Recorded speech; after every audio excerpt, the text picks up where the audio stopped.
Habang pinalalakas sa Pilipinas ang alyansa nito sa Amerika at Japan, hindi naman bumibitaw ang China sa pag-iit ng kanilang karapatan sa Bajo de Masinloc na pinalilibutan pa rin ng kanilang mga barko. Nakatutok si Chino Gaston.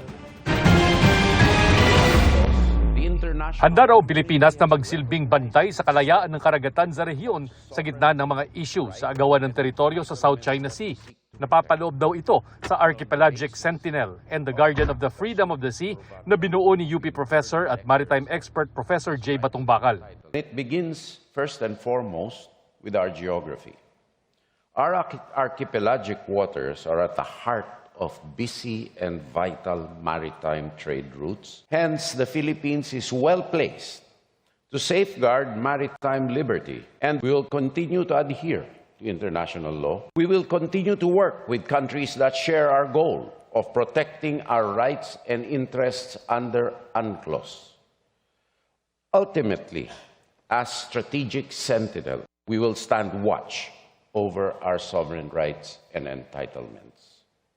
And as guardian of freedom of the seas, we will stand watch with the international community. Isa sa mga unang nagtanong kay Teodoro, ang Chinese senior colonel na si Chi Zhang, na kinwestiyon ang panggugulo umano ng Pilipinas at pag-deploy ng mga sundalo sa mga isla at bahura sa West Philippine Sea. You mentioned that Philippines respect the rule of law and preferred peaceful settlements of disputes. However, in recent years, we have witnessed that Philippines send personnel in South China Sea. How do you explain such contradiction? Sagot ni Teodoro, hindi ang Pilipinas ang nanggugulo kundi ang China na ayaw idulog ang issue ng teritoryo sa formal arbitration na kinikilala ng international law. The encounters are caused by an occupant without any right or any legitimate claim that they are willing to demonstrate impartially before an international tribunal, such as in the arbitral award.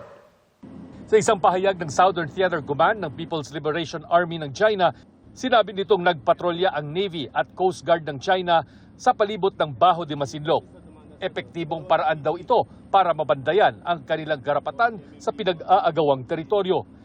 Pinabulaanan niyan ng Armed Forces of the Philippines. Ang naobserbahan daw ng kanilang puwersa ay mga nagkalat na Chinese vessels na nag-ooperate independently.